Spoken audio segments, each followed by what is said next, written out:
अस्सलाम वालेकुम। आज जो हमारा टॉपिक था, जो लास्ट लेक्चर में हमने देखा कि इंस्टीट्यूशन ऑफ सूट है, तो इंस्टीट्यूशन ऑफ सूट में जो चीज़ें आपकी इम्पॉर्टेंट थी वो तो हमने देखी। आज हम उसको डिटेल में देखेंगे कि एक्चुअली जो इंस्टीट्यूशन ऑफ सूट के अंदर हमने डिटेल वाली बातें पढ़ी इंस्टीट्यूशन ऑफ सूट की, वो जो हमने 17 या 16 पॉइंट्स पढ़े थे, वो पॉइंट्स आज हमने डिस्कस करने हैं। तो वो इंशाअल्लाह उन पॉइंट्स को डिस्कस करते हुए, भाई इस तरह की एक बुक होगी या इस तरह की, इसके ऊपर कोड ऑफ क्रिमिनल प्रोसीजर लिखा होगा, उसके ऊपर कोड ऑफ सिविल प्रोसीजर लिखा होगा, CPC। हाँ, इसी तरह कोड ऑफ यहाँ पे सिविल प्रोसीजर लिखा होगा, ठीक है। तो वो हम पढ़ेंगे और उसके साथ ये जो चीज़ें हैं इंस्टीट्यूशन वाली, वो कौन कौन से जो पॉइंट्स हमने पढ़े थे कल इंस्टीट्यूशन में। ऑर्डर 4(1) क्या होता है, ऑर्डर 4 क्या है, ऑर्डर 4A और 26, ये हमने कल डिटेल में देख लिया था। आज जो हमने पढ़ना है वो उसके अंदर हमने ये देखना है कि जो हमने प्लेंट पढ़ी थी ऑर्डर 7, उसके अंदर हमने ऑर्डर 7 रूल्स 14, 15 जो उसके अंदर, मतलब देखिए हमने सबसे पहले क्या पढ़ा था, ऑर्डर आपका 7, तो उसके पॉइंट्स, उसके रूल, हमने जो रूल्स पे पढ़े थे वो 14, 15, 19, 26, ठीक है। ये देख, आज हमने इनको डिटेल में देखना है, ठीक है। फिर हमने ऑर्डर पढ़ा था, उसको हमने क्या पढ़ा था, ऑर्डर 6।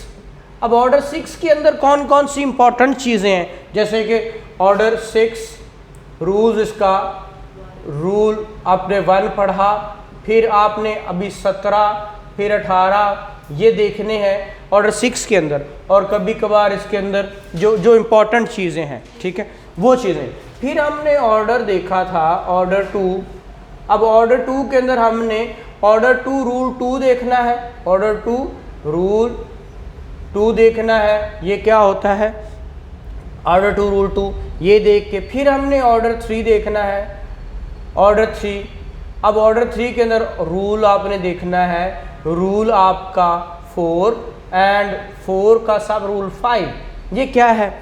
फिर हमने इसके साथ जो और ऑर्डर 1 देखा था, ऑर्डर 1 के अंदर क्या है, इसके रूल्स क्या है, रूल आपका 8, 9 एंड 10, ये क्या है, इसको देखते हैं।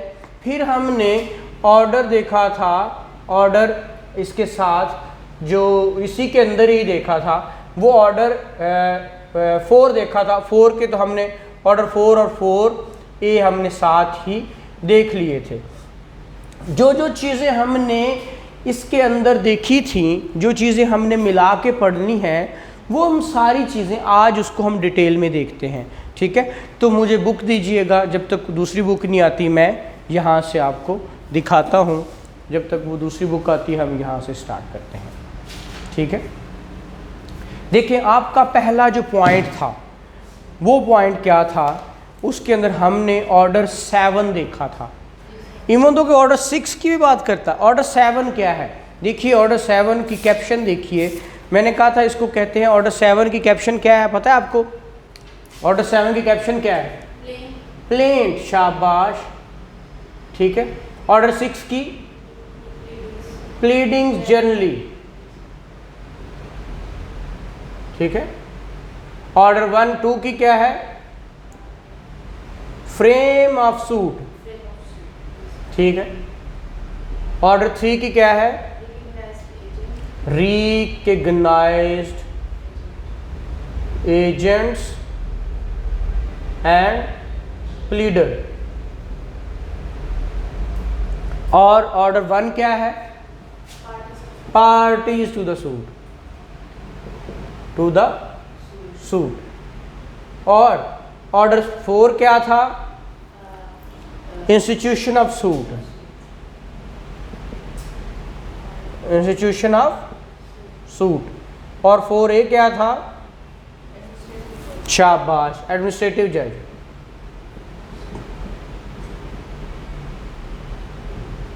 ठीक है। अब देखिए, ये वो चीज़ें हैं जो हम इससे पहले देख बैठे हैं, ठीक है। अब मैं इसको आगे फर्दर डिटेल में बताने की आज कोशिश करूंगा आपको, ठीक है। जब तक ये पहला स्टेप बहुत ही इम्पॉर्टेंट है, 4 और सब 4 और सब रूल 4 का 5, ठीक है। ये आपने कभी मीमो ऑफ अपीयरेंस सुना होगा, मीमो ऑफ अपीयरेंस। मैं अभी समझाता हूँ आपको कि ये क्या होता है। ऑर्डर 4 ये वकालतनामा, वकालतनामा जिसको प्लीडर हम कहते हैं, ठीक है, वकील जो आप अपॉइंट करते हैं, उसकी बात करता है। खैर आज हैं जी हम ऑर्डर 1 पे। ऑर्डर 1 का मतलब है पार्टीज टू द सूट, लेकिन हम इसको ऑर्डर 1 से नहीं पढ़ेंगे, हमने पहले प्लेंट पढ़नी है। ऑर्डर 7 पे चले जाएं, ठीक है। ऑर्डर 7 ये आ गया जी, प्लेंट। अब मैंने आपको प्लेंट ड्रॉ करके भी दिखाई थी, यहाँ पे याद होगा आपको, ठीक है। प्लेंट के अंदर क्या क्या चीज़ें लिखी जाती हैं और क्यों लिखी जाती हैं, ये हमने प्लेंट क्या की थी, एक ड्रा भी की थी। मैंने कहा ऊपर इन दी कोर्ट ऑफ, कैपिटल में भी लिखते हैं, इन दी कोर्ट ऑफ सीनियर सिविल जज, सिविल जज। अब जो सिटी है, लाहौर है, पेशौर है, जो भी लिखना, ठीक है। क्यों लिखना है, मैंने ये आपको सेक्शन 7 आपका कौन सा, सेक्शन 7 कौन सा,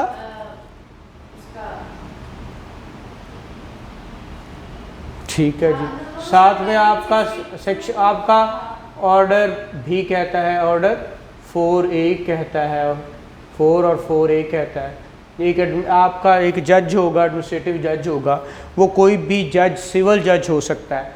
लेकिन सेक्शन 7 जो है सिविल कोर्ट ऑर्डिनेंस का, मैंने कहा था जो ओरिजिनल सिविल जुरिस्डिक्शन किसकी है, हाँ जी, ओरिजिनल सिविल जुरिस्डिक्शन वो है, जुरिस्डिक्शन वो है जी आपकी डिस्ट्रिक्ट जज की, ठीक है। तो उसके मुताबिक उसने कहा था यहाँ पे कि जिसके पास आप दायर करने जा रहे हो, ठीक है।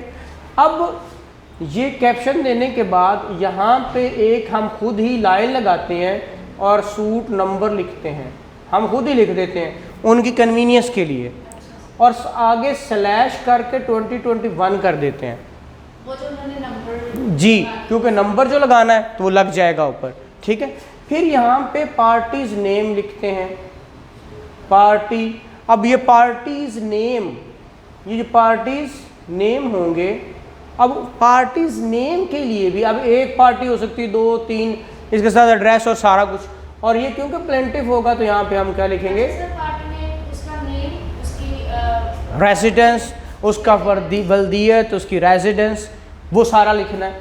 फिर यहाँ पे वर्सेस, ठीक है, वर्सेस, ठीक है। फिर आपका यहाँ पे फिर पार्टी आ जाएगी जिसको आप क्या बनाना है, आपने डिफेंडेंट,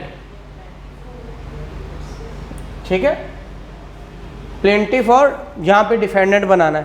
फिर यहाँ पे दावा किस चीज़ का कर रहे हो वो लिखना है, सूट फॉर वट एवर, वो क्या है, suit for specific performance, declaration, जो लिखना है यहाँ पे लिखना, ठीक है। और यहाँ पे आपने वो जो रिस्पेक्टफुली श्वेत या रिस्पेक्टफुली श्वेत या सबमिटेड, ठीक है, यहाँ लिखकर यहाँ पे आपने 1, 2, 3, 4, 5 जो आपके फैक्ट्स होंगे, हर फैक्ट दैट से शुरू होता है, ठीक है, दैट, और ये फैक्ट्स, और एंड पे 3 लीगल पैराज होते हैं, ठीक है, लीगल पैराज, लीगल पैराज, ठीक है। लीगल पैराज क्या होते हैं, नंबर 1 उसने कहा कॉज ऑफ एक्शन,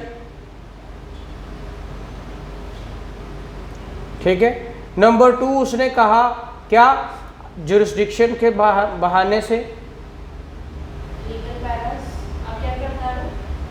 जुरिस्डिक्शन। और नंबर 3 पे उसने कहा ये होगा कोर्ट फीस।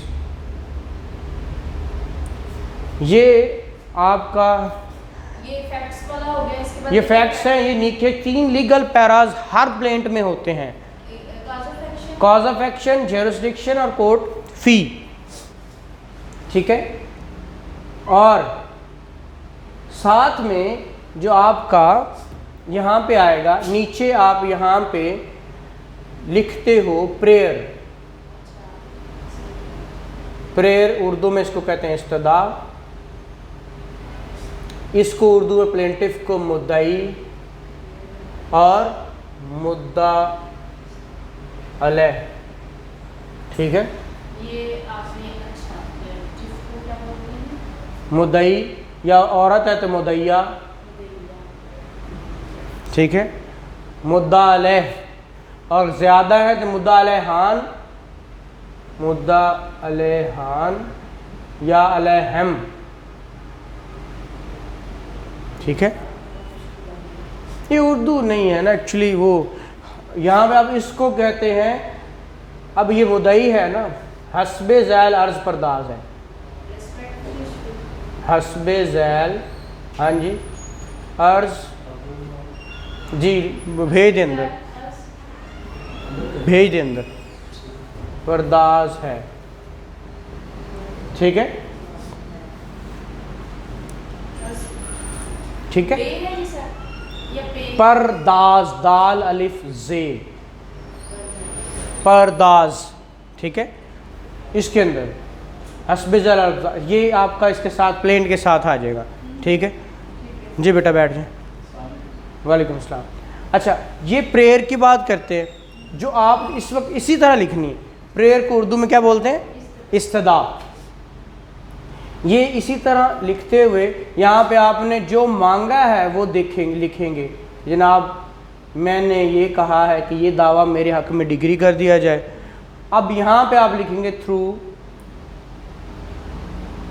अब काउंसिल जो आपका नाम है, ठीक है, COUNSEL, जो वकील साहब का नाम होगा, ठीक है, वो लिखेंगे।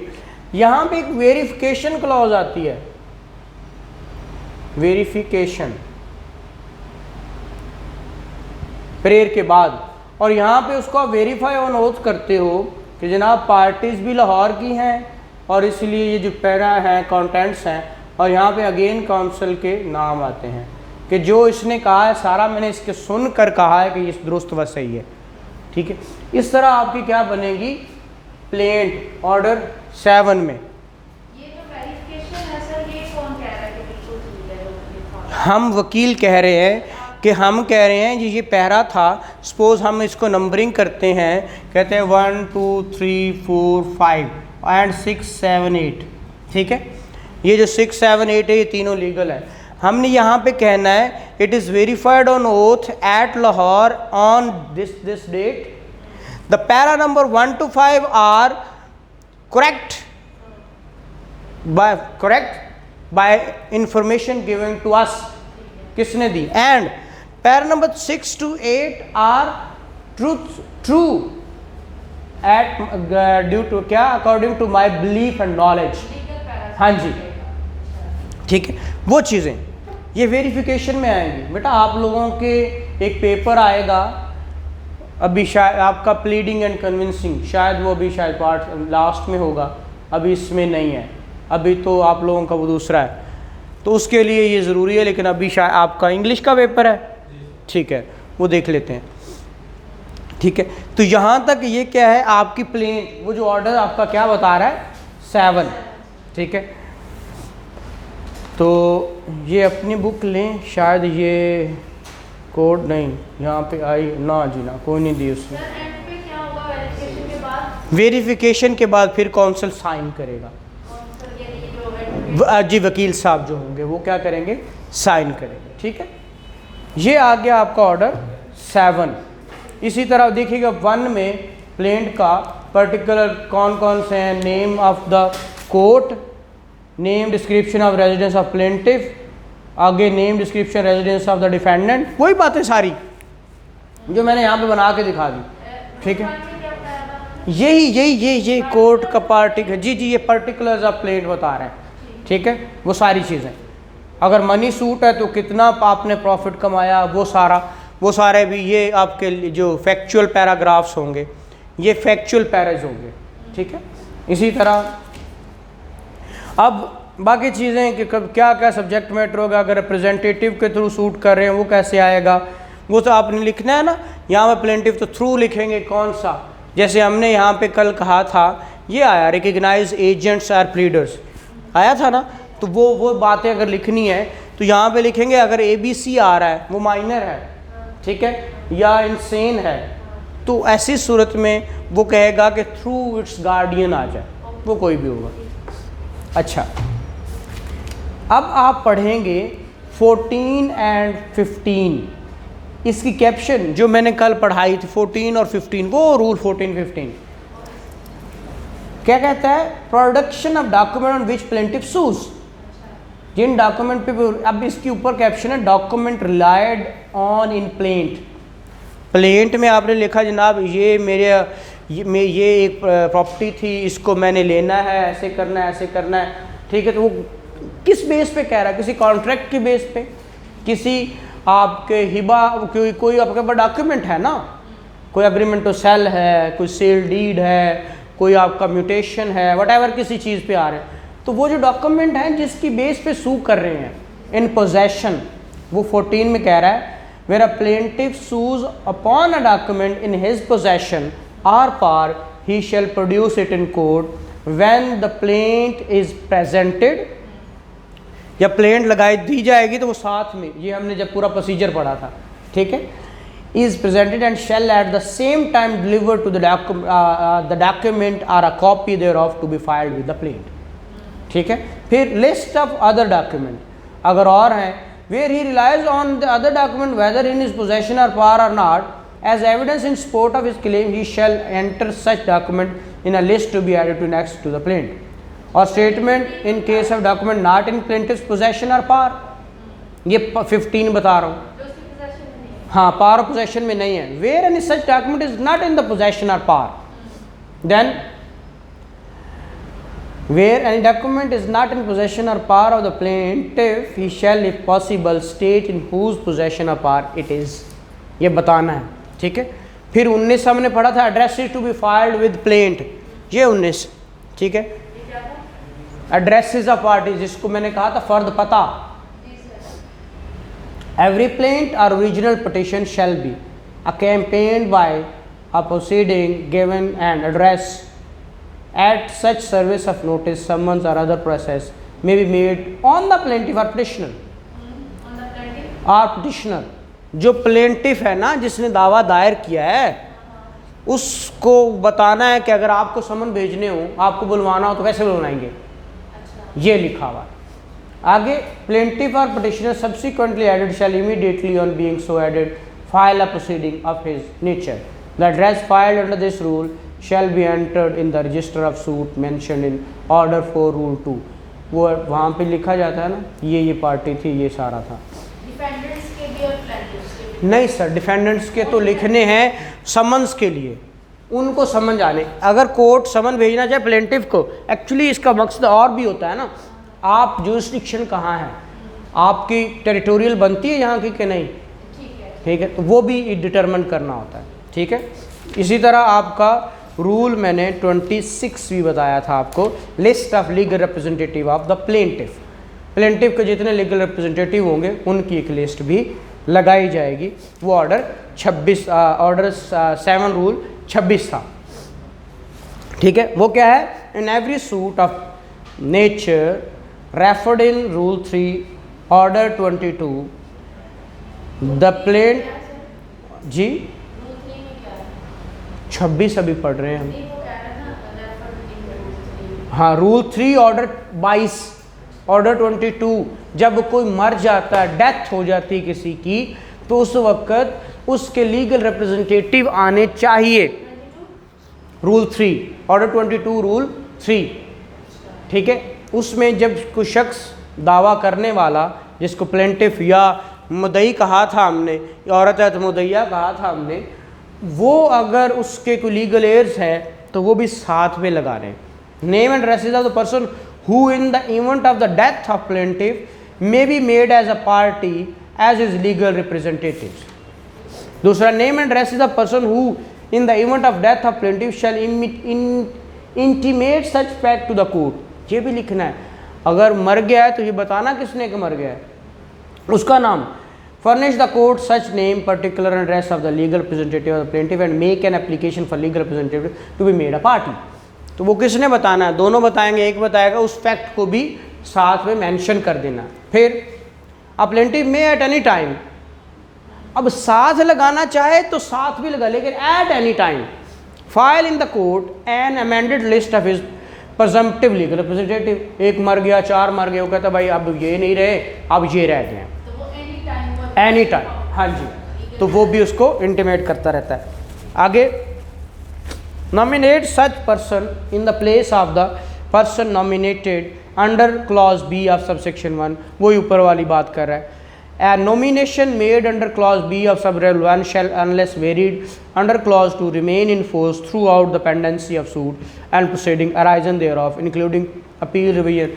अब जो रह जाएंगे उसके अंदर, जो प्लेंटिफ के रिप्रेजेंटेटिव हैं, वो आगे अपील, सूट, रिव्यू के अंदर भी वही चलेंगे। तब तक वो एक्टिव होगा।